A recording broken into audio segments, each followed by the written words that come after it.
हाग्रामा महिलारि दैदेननाय BPF हानजा आरो प्रमद बर' दैदेननाय UPPL हानजाया खौसेयै सावरायदोंमोनब्लाबो जग्रबनानै थाफिनबाय। प्रमद बर'नि दैदेननाय UPPL हानजा, हाग्रामा महिलारि दैदेननाय BPF हानजा, विभिन्न लेयारनि दैदेनगिरिफ्रा माने बेखौ कनसिडार खालामनानै बे आपिलखौ रेसपन्ड खालामनानै इनिशिएटिभआबो जागायदोंमोन। खेबसे नङा, खेबनै नङा, खेबथाम गोबां खेब राउन्ड डिसकासन जादों, पजिटिभ डिसकासन जादों। किन्तु फैयै 2 मासनि उनाव जों नुफैबाय जे सिडलीनि जे बाइ इलेक्शन, बे बाइ इलेक्शनाव फिन आर्गुमेन्ट आरो एक्सट्रिम लेभेलनि पलिटिकेल कमेन्ट, पलिटिकेल जि मोनसे माने खोथा बाथ्राफोरखौ बुंलायनानै दिनै बे मोनसे जि फ्रेम बानायदोंमोन, बिराद खस्थ' खालामनायनि उनाव जे मोनसे बुजाबुजिनि मोनसे लामा जों खेवदोंमोन, बियो दिनै जग्रबनानै थानाय बायदि जों नुदों। काउन्सिलाव जों गावनो सरकार दानो हायो, बिनि थाखायनो BPF आरो UPPLखौ खौसे जानायखौ हास्थायदों। काउन्सिलाव जों गावनो सरकार दानो हायो,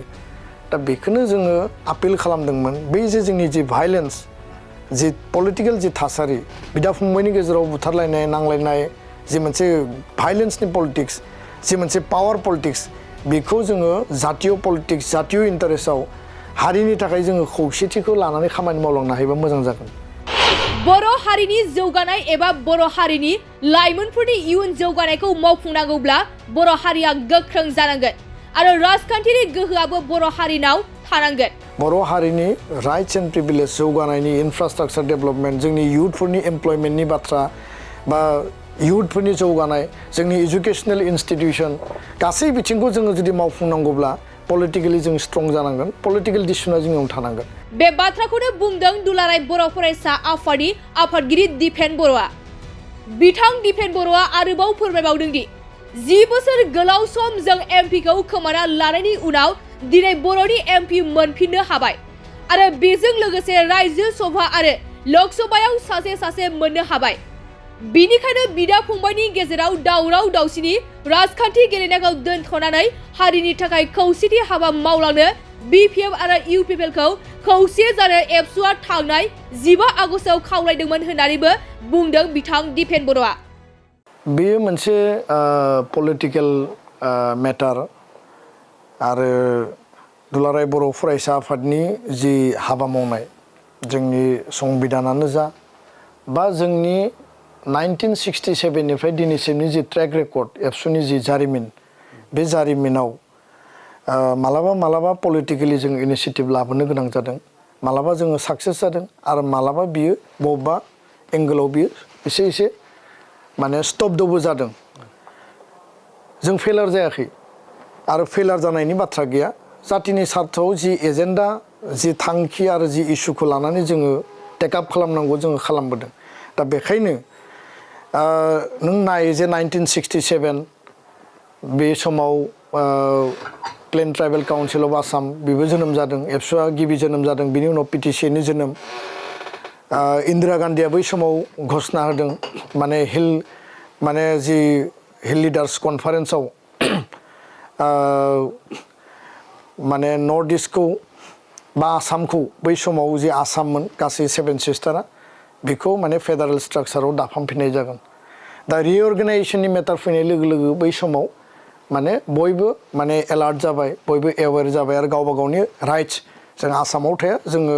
खासि, सोरबा जोङो माने मिज', सोरबा जों नागा, सोरबा जोङो माने बेबायदिनो गोबां मणिपुरि गावबा गाव माने जि एजेन्डाखौ लानानै बिथांमोना आवाज होबाय आरो PTCया बै समाव पलिटिकेलि आवाज होदों। एबसुआ PTCनि आन्दलनाव उदय आसलखौ माने जोङो सापर्ट खालामनानै खामानि मावदों। भाषानि आन्दलन फैबाय, रमान स्क्रिप्टनि आन्दलन,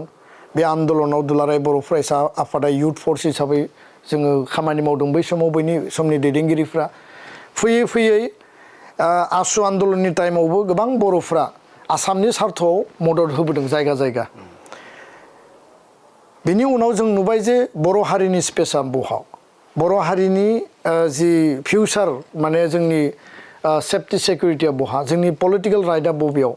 जोंनि संबिधानिक माने अधिकारा बबेयाव, बेखौ लानानै जेला बड'फानि नेतृत्वआव माने बड'लेण्ड आलादा रायजोनि आन्दलन जाबाय,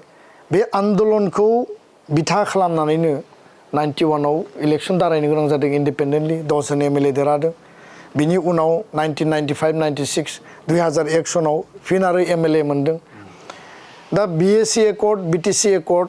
बे पलिटिकेल जि पलिसि आरो डिसिसननि थाखाय दुलाराय बर' फरायसा आफादा नन पलिटिकेल आफादबाबो नन पलिटिकेल केरेक्टारबाबो पलिटिकेल रोल टाइम बाउन्ड मोनसे समनि थाखाय जों प्ले खालामनो गोनां जादों आरो जायनि थाखाय जोङो ग्रेट एचिभमेन्टबो मोनदों आरो एबसुनि संबिधानाव लिरनाय दङ जे व्हाइन एन्ड इफ नेसेसारि एबसुनाय आफादा पलिटिकेलि जोङो रल प्ले खालामनो हायो मा लेभेलसिम खालामगोन बोरै खालामगोन इट्स आप टु द डिसिसन अफ द माने केबिनेट डेलिगेट्स एन्ड एबसु माने एक्जिकिउटिभ बडि दा बेबायदि मोनसे धाराजों फैयै फैयै जोङो नुबाय जे 2003 सनाव सुक्ति जाबाय 5 सनाव गिबि इलेक्सन आरो थांनाय समावबो नुदों जे मोनसे पलिटिकेल पार्टि दायो आरो बे लिडारफोरनि गेजेराव गावस्रायो इउटिनि लेब दादों बेयाव नोङो माने इउबिनि लेब जोनोम जादों फारसेथिं नोङो बिपिपि बड'लेण्ड पिपल्स पार्टि दादों आरो बेयाव प्रग्रेसिभ गोदान माने आफाद गावस्रादों दा बेखायनो बर'फ्रा मोनसे समाव कंग्रेस बिजेपि एजिपि गुबुन गुबुन राष्ट्रीय आरो आन्चलिक दलाव दङमोन आरो मालाबा मालाबा बर'निनो आन्चलिक दल दानानै बर' हारिनि राइट्स एन्ड प्रिभिलेज बा पलिटिकेल राइटनि थाखाय खामानि मावदों दा नोंथाङा जिखौ सोंदों जे 2005नि उनाव जों नुबाय जे मोनसे ग्रुपआ पिस एग्रिमेन्टआव फैबाय आर्म्सनि एक्टिभिटिया जोब्बाय नो डाउट एनडिएफबिआ 2005आव सिज फायार खालामदों केम्पआव थादों दा बेखायनो जोंनि उद्देश्यआ बेनोमोन जे मोनसे बयनिबो कनसेनसास मोनसे पलिटिकेल प्लेटफर्म बानायनानै बिटिसि जिहेतु क्रिएट जाबाय बर' हारिनि राइट्स एन्ड प्रिभिलेज जौगानायनि इनफ्रास्ट्राक्चार डेभेलपमेन्ट जोंनि इयुथफोरनि एमप्लयमेन्टनि बाथ्रा बा इयुथफोरनि जौगानाय जोंनि एजुकेशनेल इन्स्टिटिउसन गासै बिथिंखौ जोङो जुदि मावफुंनांगौब्ला पलिटिकेलि जों स्ट्रं जानांगोन पलिटिकेल डिसिसना जोंनियाव थानांगोन बिपिपिएफ दानाय जाबाय बयनिबो समर्थनाव किन्तु उनाव बिपिपिएफ आरो बिपिएफ गोदान आरो मोनसे जोनोम जानानै गावस्राबाय बिसोरनि सौग्रावलायनायावनो पलिटिकेल मार्डार प्राय 150 जनसो माने सुबुङा थैनो गोनां जाबाय सोरबा टिचार सोरबा पलिटिकेल एक्टिभिस्ट सोरबा माने नोङो गुबुन गुबुन माने लेभेलाव खामानि मावग्रा फैयै फैयै बे सौग्रावलायनायनि गेजेराव बर' हारियाव बिराद गिदिर मोनसे पलिटिकेल डिभिजन जाबाय जानायनि उनाव अबा सारादु खुङो गामिनि मानसिफ्रा ज' जाया गामिनि मेल मिटिं लिङो खावसेया फैयो खावसेया फैया हाबा हुखायाव सोरबाया नुजायो सोरबाया नुजाया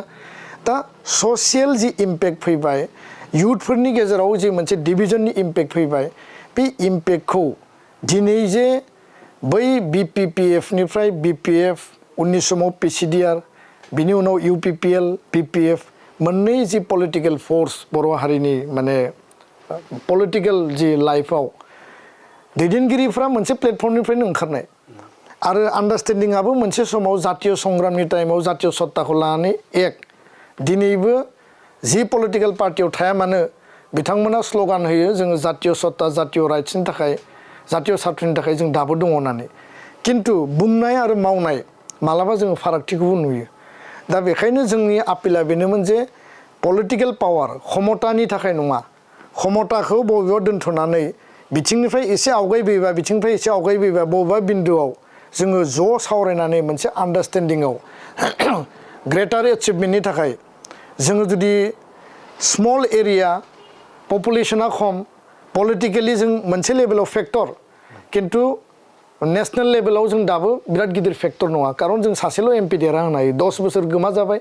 दा जोङो सासे मोनफिनबाय राज्य सभायाव सासे लकसभायाव सासे बिराद गिदिर मोनसे फेक्टर जाफैबाय दा सासेब्लाबो खारन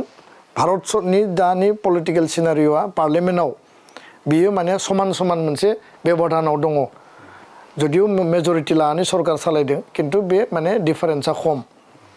आसामनि लेभेलाव मालाबा 8 जन 10 जन 12 जन जों एमएलए देरहा होदों मन्त्रि सासे सानै साथाम मोनदों बे लेभेलाव जोङो फेक्टर हिसाबै गिदिर काउन्सिलाव जों गावनो सरकार दानो हायो दा बेखौनो जोङो आपिल खालामदोंमोन बै जे जोंनि जि भाइलेन्स जि पलिटिकेल जि थासारि बिदा फंबायनि गेजेराव बुथारलायनाय नांलायनाय जि मोनसे भाइलेन्सनि पलिटिक्स जि मोनसे पावार पलिटिक्स बेखौ जोङो जातीय पलिटिक्स जातीय इन्टारेस्टआव हारिनि थाखाय जोङो खौसेथिखौ लानानै खामानि मावलांनो हायोबा मोजां जागोन बेखौनो साननानै 15 आगस्ट भारतनि उदांस्रि सानाव आपिल खालामनाय जादोंमोन आरो बे आपिल खालामनायखौ मोननैबो आफाद प्रमद बर'नि दैदेननाय UPPL हान्जा हाग्रामा महिलारि दैदेननाय BPF हान्जा बिभिन्न लेयारनि दैदेनगिरिफ्रा माने बेखौ कनसिडार खालामनानै बे आपिलखौ रेसपन्ड खालामनानै इनिशिएटिभआबो जागायदोंमोन खेबसे नङा खेबनै नङा खेबथाम गोबां खेब राउन्ड डिसकासन जादों पजिटिभ डिसकासन जादों किन्तु फैयै 2 मासनि उनाव जों नुफैबाय जे सिडलीनि जे बाइ इलेक्शन बे बाइ इलेक्शनाव फिन आर्गुमेन्ट आरो एक्सट्रिम लेभेलनि पलिटिकेल कमेन्ट पलिटिकेल जि मोनसे माने खोथा बाथ्राफोरखौ बुंलायनानै दिनै बे मोनसे जि फ्रेम बानायदोंमोन बिराद खस्थ' खालामनायनि उनाव जे मोनसे बुजाबुजिनि मोनसे लामा जों खेवदोंमोन बियो दिनै जग्रबनानै थानाय बायदि जों नुदों जों निराशा जायाखै